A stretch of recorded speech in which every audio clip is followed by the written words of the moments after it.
പ്രാവർത്തികമായിട്ട് നമ്മുടെ ജീവിതമാണ് പതിവ് പോലെ ഇന്നത്തെയും വിഷയം. ചിലര് എങ്ങനെ പോലും ദുഃഖം ഉണ്ടാക്കും. ഏത് രീതി പോയാലും ഉണ്ടാകുന്ന സാഹചര്യങ്ങളുണ്ട്.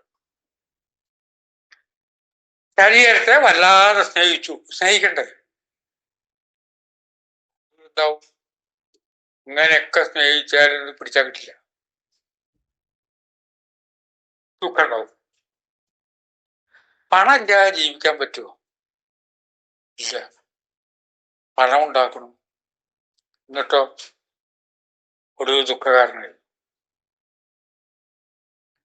സുഖം വിചാരിച്ചിട്ട് അതൊക്കെ ചെയ്യണത്, വേണ്ട എന്നല്ല.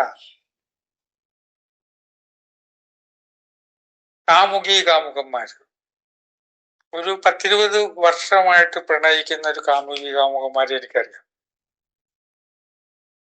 ഒരു കാരണവശാലും ആ പെൺകുട്ടിയുടെ അച്ഛനമ്മമാര് കല്യാണം സമ്മതിക്കില്ല. കാമുകൻ ചാടി വളർത്തി നടക്കുക.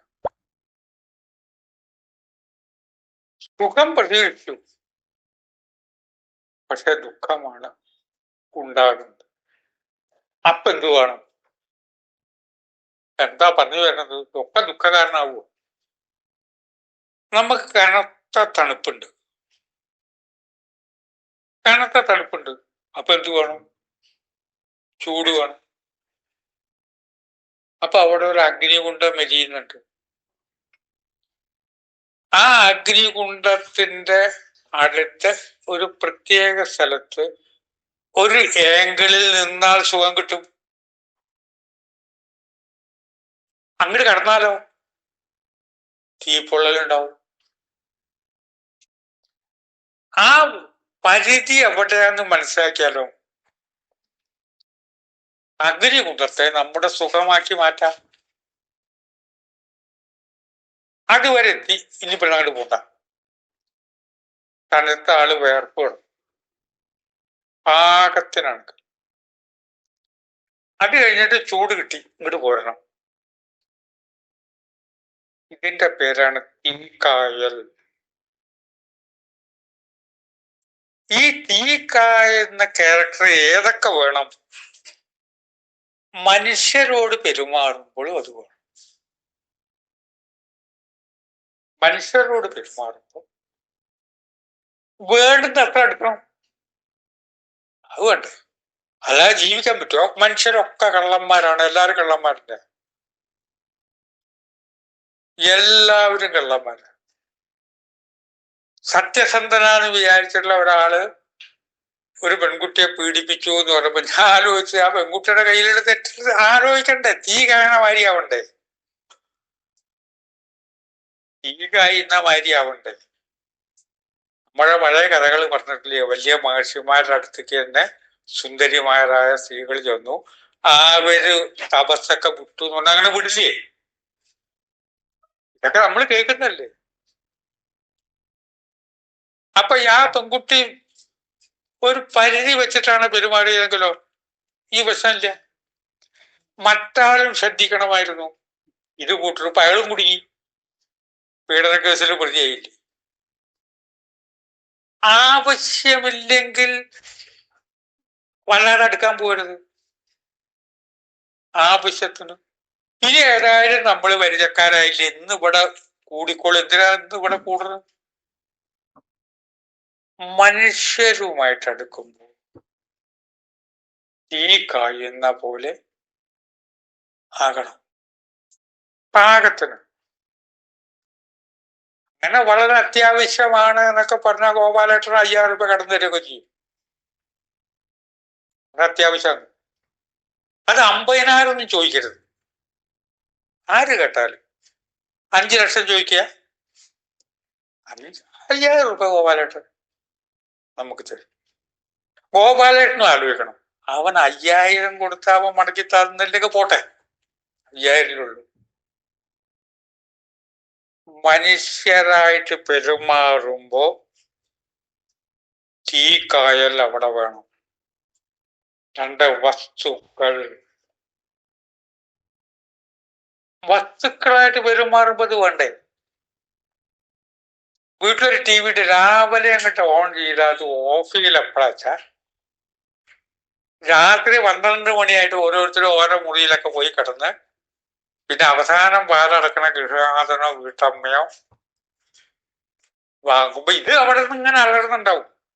അന്തരീക്ഷ മലിനീകരണം ഉണ്ടാക്കുന്ന വായ തോന്നിയ വർത്തമാനങ്ങളൊക്കെ പറഞ്ഞ് അപ്പോഴായിരിക്കും അത് ഓഫ് ചെയ്യുക. എന്നിട്ടോ പിന്നെ ഓണാക്കുമ്പോ ഓണാവണില്ല. അമിതമായ ഉപയോഗം. ഏതൊരു വസ്തുവിനെയും തീ കഴിയുന്ന മാതിരിയാണ്. അമിതമായിട്ട് ഉപയോഗിക്കരുത്, വല്ലാതെ ആവരുത്. ചില വസ്തുക്കള് ചില ലഹരി തരുന്ന് തോന്നുമ്പോ അത് അത്ര പാകത്തിനാണെങ്കിൽ അത് അബദ്ധമില്ല. പക്ഷെ അത് കയറി പിടിക്കരുത്. എരിവ് പച്ചമുളക് കണ്ണില് പുരട്ടാൻ പാടുമോ?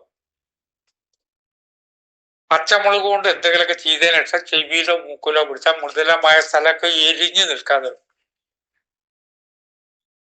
പക്ഷെ ഒരു ഗ്ലാസ് മോര്, ആ മോരിൽ ഉപ്പിട്ടിട്ട് ഒരു പച്ചമുളക് ഒന്ന് പൊട്ടിച്ച് അതിൽ കാണിച്ചിട്ട് വെച്ചാൽ മോരിന്റെ സ്വാദെന്താ?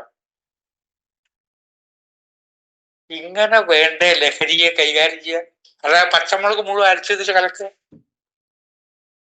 ഏതൊരു വസ്തുക്കളായിട്ട് വല്ലാതെ അടുക്കരുത്, വല്ലാതെ അകലരുത്. മൂന്നാമത്തെ കാര്യമാണ് സാഹചര്യങ്ങൾ. ആ സാഹചര്യങ്ങൾ ഓരോന്ന് വരുമ്പോ വളരെ ശ്രദ്ധിക്കണം. അവിടെ ഇന്നാള് വന്നിട്ടുണ്ട്, അപ്പുട്ടനായർ അപ്പുറത്തേക്കുണ്ട്, അയാളുടെ വർത്താനം കെട്ടാക്കി ദേഷ്യം വരും. അയാളുടെ വായനാക്ക് അങ്ങനെയാണ്. അവിടെ ഒരു തീകായൽ ആവശ്യമല്ലേ? മറ്റവനായിട്ട് എന്റെ വർത്താനം തെറ്റും. ഒരാള് പറഞ്ഞ മാതിരി ആ പ്രശ്നം വരുമ്പോ എന്റെ ഭാര്യയുടെ അമ്മാമനായിട്ട് വരുന്ന വ്യക്തി, അപ്പൊ നിർഭാഗ്യവശാൽ പ്രശ്നം വന്നാൽ ഭാര്യയുടെ അമ്മാമനെ പറ്റിക്ക് ദേഷ്യം വരേണ്ടി വരും. ഭാര്യയും ഭർത്താവും വീട്ടിലൊന്നാണെങ്കിൽ ശരി, ഓളുടെ അമ്മാമനെ പറ്റി പറയുമ്പോ നിങ്ങളുടെ അമ്മാമൻ എങ്ങനെയാണെന്ന് ഇങ്ങോട്ട് ചോദിക്കേണ്ടി വരും. അയാൾ പറയാം ഞാൻ ഒന്നും മിണ്ടിയില്ല. സാഹചര്യം ഉണ്ടാവണ്ടേ? വേണം, തീകായൽ വേണമല്ലോ. ഇവരൊക്കെയായിട്ട് ഉപേക്ഷിക്കുക, ആരോടും മിണ്ടരുതെന്നല്ലോ പറയുന്നത്. അതും വേണ്ടേ? പ്രസംഗിക്കാൻ മുമ്പ് സദസ് മുമ്പ് ശ്രദ്ധിക്കണം. കൂവാനാ പരിപാടി. അത് നമുക്ക് അതുകൊണ്ട് എല്ലാം അങ്ങോട്ട് ഉദ്ഘാടനം ചെയ്യുന്നു നമ്മട്ട് പതുക്കെ ഒഴിയണ്ടേ?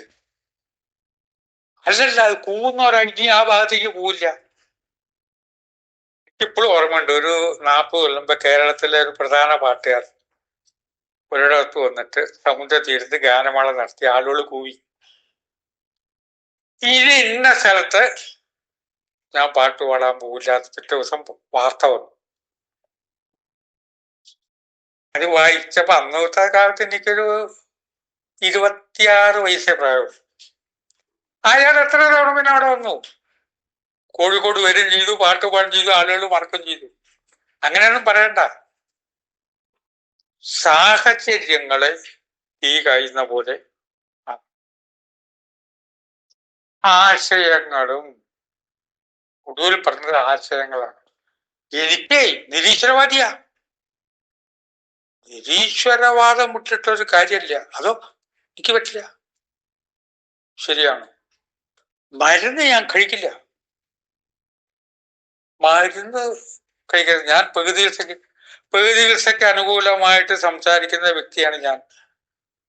ഒരു പ്രതിസന്ധി ഘട്ടം വരുമ്പോ വേറെ ഒന്നിനെയും കുറ്റം പറഞ്ഞിട്ടില്ലല്ലോ, വേണ്ടി വരില്ല. ഈ തീക്കായൽ പ്രക്രിയ ജീവിതത്തിൽ പല കാര്യങ്ങളും നമുക്ക് വേണം. തീ വേണേനി ഉപേക്ഷിക്കാനും പറ്റില്ല. മൊബൈൽ വേണേനി, മൊബൈൽ കൊണ്ട് എന്തെല്ലാം പ്രയോജനമുണ്ട്. അതുകൊണ്ടോ ഇതുകൊണ്ടും ഇന്റർനെറ്റ് കൊണ്ടുണ്ടാവുന്ന ദുരിതം പറഞ്ഞാൽ തീരുമോ? ഇല്ല. ഈ കായൽ പ്രക്രിയ നമുക്ക് വകതിരിവ് ഉണ്ടാക്കും, ഉണ്ടാക്കില്ലേ എന്ന് ചിന്തിച്ച് വാക്കുകൾ സംഭരിക്കുന്നു.